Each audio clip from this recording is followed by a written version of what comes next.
I have a question. What is going on with the PBC? See, the PBC has one of the deepest rosters in boxing, and back when it started several years back, it had a lot of promise along with it. A lot of fighters were switching over to the PBC. They were getting really good paydays, and they were putting on some significant fights. As the years have progressed, and over the past few months, we really haven't seen much activity. In fact, they've made a few decisions that have really made us scratch our heads as fans of the sport. One of the more serious things that happens is the whole debacle between this side of the street and that side of the street, and fights that need to get made not getting made because of the fighters' alignment with whatever promoter they decide to go with. And the PBC is a major culprit in this whole scenario. So in this video, we're going to talk about some things that are going on, or the lack of activity rather, over at the PBC. See, something's been going on over the past few months. The Charlo twins, for instance, had a pay-per-view doubleheader, and they were only able to generate 100,000 to roughly around 120,000 pay-per-view buys. And although there were some significant fights on that card, unfortunately for them, the interest wasn't really there. And that wasn't really too long ago. That was, I believe, in September of last year, if I recall correctly. Another decent pay-per-view was Errol Spence Jr. versus Danny Garcia in Errol Spence Jr.'s return, and that was able to generate a little bit over 250,000 pay-per-view buys, which that isn't too shabby at $75 a pop. Unfortunately, those aren't huge numbers, but they are still significant numbers. And I think that's primarily because the pay-per-view market isn't what it used to be. At one point in time, ordering fights were an event, which have been pretty much stifled over the past year or so because of the coronavirus. I think the PBC has been the major culprit in this sense, that over the past year and a half or so that the pandemic's been active, they've really been the only promoter that has put fights on pay-per-view. A lot of other significant fights have gone down on ESPN Plus or whatnot, like Lomachenko versus Teofimo Lopez. Recently, we had Juan Francisco Estrada versus Roman Gonzalez 2 on the Zone. And these are, although apps, they're not pay-per-view fights. I mean, they're not being sold as a pay-per-view fight when they could have as easily been done so because of the interest those fights were bringing, or just simply because of the magnitude of the fights. I don't think that Charlo versus Derevyanchenko was a pay-per-view fight, but I bought that pay-per-view because I was interested in the doubleheader. I don't think that Errol Spence Jr. versus Danny Garcia was a pay-per-view fight neither, but there was interest there because a lot of people, including myself, were interested to see where Errol Spence Jr. was at, and he is a must-watch fighter.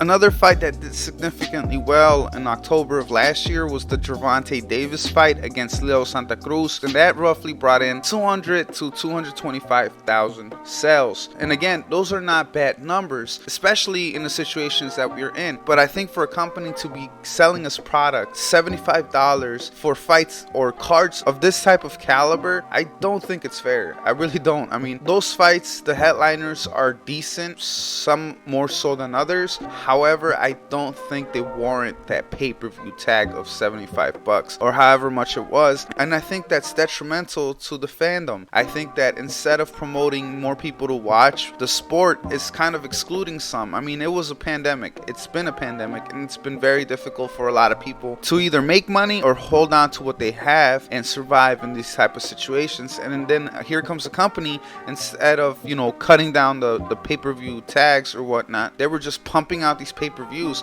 Another thing that's been alarming is that the beginning of this year there has really been little to no activity from the PBC. Now we could look at their upcoming schedule, but they're still not providing us fans with too many significant fights. I think their best fight coming up is going to be Jaron Boots Ennis versus Lepinets. That card is significant. It's on Showtime, so therefore you do have to pay for a subscription, but it's a really good stacked card. You got Stanionis versus Delorme on the undercard, and that's a pretty nice step up for the prospect. You also have Ancajas versus Titan Rodriguez. That's going to be a great fight, and this is definitely a card that I'm looking forward to. But then live on Fox, they're going to give us Harrison versus Pereira, Juarez versus Roman, and Vito Jr. versus James Martin. And again, none of these fights jump out on this card. I mean, I'm not complaining too much. It is free on Fox, but it's just not the level of quality that we would want from such a roster in the sport of boxing. They'll follow that up on May 1st on Fox TV. You'll have Lara versus Lamar Romana and Ramirez versus Avalar. Again, it's a decent card, it's just not great fights. These are not going to generate any more interest in the sport. These type of cards are not going to pull in the fans, and it's unfortunate to say, but it is what it is. On that same night, on Saturday, May 1st, on Fox Sports pay-per-view, the PBC is mounting a $50 pay-per-view, and although it's a little bit cheaper, I don't think any of these fights are pay-per-view worthy.